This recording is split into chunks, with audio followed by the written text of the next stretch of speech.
केंद्रीय विद्यालय क्रमांक 1 रीवा प्रस्तुत करता है भारत के अनगाए स्वतंत्रता संग्राम सेनानी।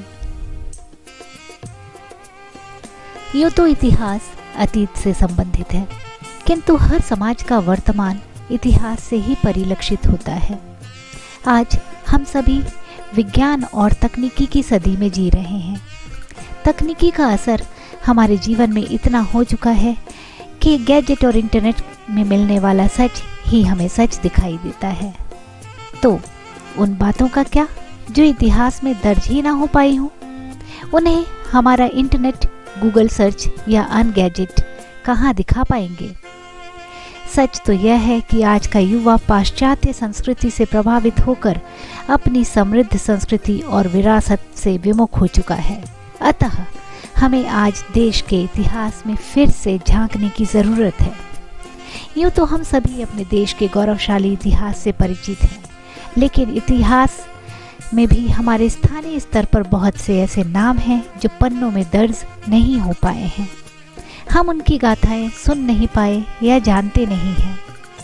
तो जब केंद्रीय विद्यालय ने हमें मौका दिया है ऐसे नायकों को जानने, खोजने और पहचानने का, संसार को उनसे परिचित कराने का, तो क्यों ना एक प्रयास हम भी करें।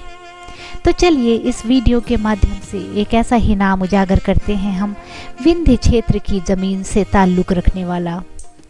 स्थानीय स्तर पर हम भले ही भूल गए हों या उनकी गाथाएं हम न जानते हों, लेकिन साक्ष्य उपलब्ध हैं और हम हमारे समाज के बीच ऐसे साक्ष्य लाकर गौरवान्वित महसूस कर सकते हैं। ऐसे ही माटी के सपूतों में से एक है हमारे विंध्य क्षेत्र रीवा से कर्नल गुरुरत्न सिंह जी। जी हाँ, कर्नल गुरुरत्न सिंह जी एक ऐसा नाम जो यहाँ के बच्चे और बूढ़े सभी के मुख में हमेशा रहता है।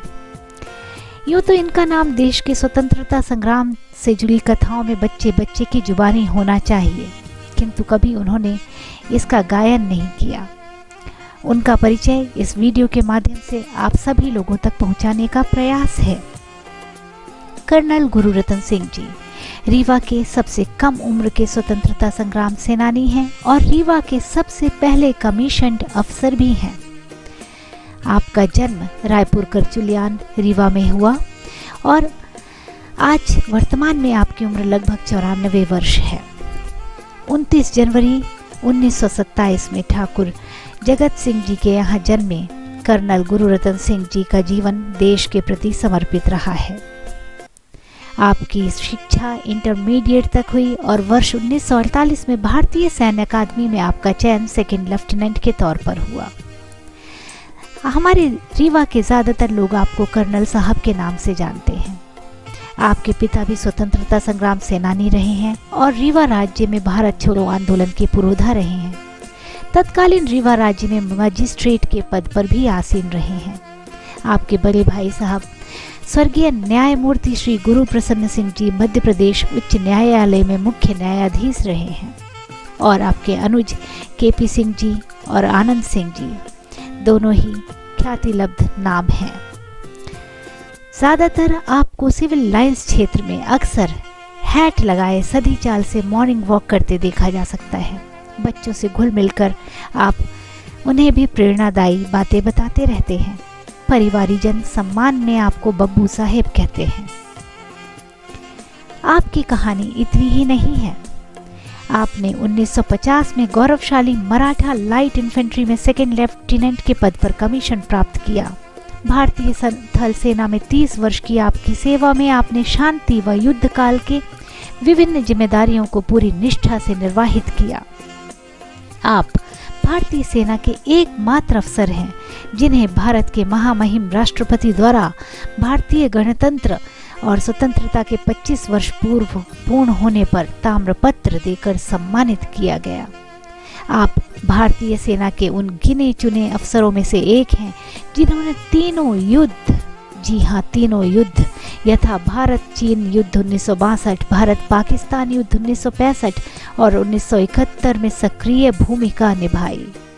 1980 में भारतीय थल सेना से आप सेवानिवृत्त हुए। आपकी कहानी यहीं तक सीमित नहीं है। आपके पिताश्री भारत छोड़ो आंदोलन के पुरोधा थे और आपने भी माँ भारती के प्रति अपना कर्तव्य निभाने में अपने पिता के समान ही साथ दिया। जी हाँ, आज बात शुरू करते हैं 9 अगस्त 1942 की, जब गांधी जी को भारत छोड़ो आंदोलन के दौरान गिरफ्तार कर लिया गया। उसी समय हमारे रीवा के लाल पद्मधर सिंह जी ने भी शहादत को प्राप्त किया 12 अगस्त 1942 को इलाहाबाद में, जो वर्तमान में प्रयागराज के नाम से जाना जाता है। यह खबर रीवा पहुंची 14 अगस्त 1942 को और यह खबर पहुंचते ही रीवा के छात्रों और क्रांतिकारियों में देश के प्रति अपना जज्बा उफान पर आ गया। आपने अपने साथियों के साथ, अपने छात्र साथियों के साथ इस आंदोलन में हिस्सा लेने और अलख जगाने के लिए रीवा से सतना साइकिल से पहुंचकर वेंकट हाई स्कूल में लगे अंग्रेजों के यूनियन जैक को उतार फेंकने और तिरंगा फहराने का महान कार्य किया और वहीं गिरफ्तार भी किए गए।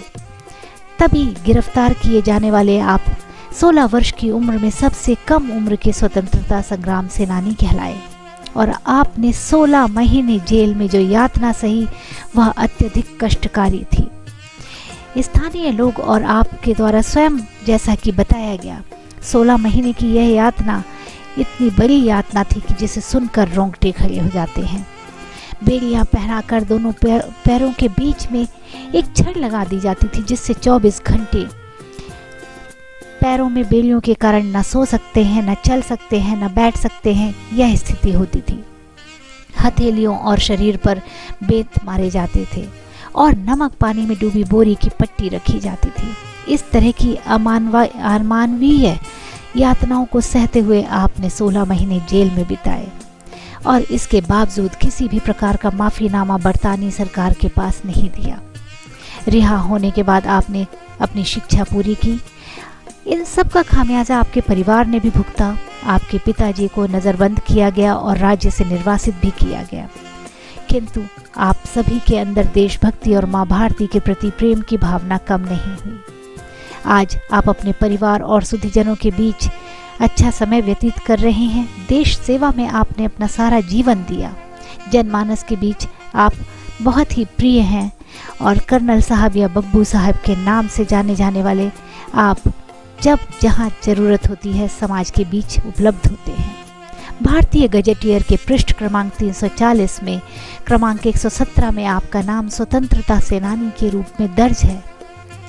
यह गजेटियर भारत सरकार द्वारा प्रकाशित किया गया था। आपकी यह कहानी के कुछ अंश मुझे 2 पुस्तकों में मिले। रणबांकुरे वेंकट रमन, जिसके लेखक श्री विजय बहादुर सिंह करचली जी हैं, और दूसरी पुस्तक रीवा तब और अब, जिसके लेखक रवि रंजन सिंह जी हैं।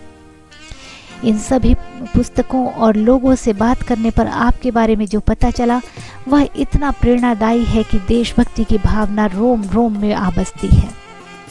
आप चिन्मय मिशन रीवा से भी जुड़े रहे हैं और आपकी सभी प्रकार के गाइडेंस आज के युवा और रीवा क्षेत्र के सभी लोगों को मिलते हैं। आपकी उपलब्धियों में से एक है भोपाल वन विहार में रीवा और मध्य प्रदेश की शान सफेद वाघ की पुनर्वापसी। इतनी सारी उपलब्धियों के बाद भी आप एक सादा जीवन व्यतीत करते हैं।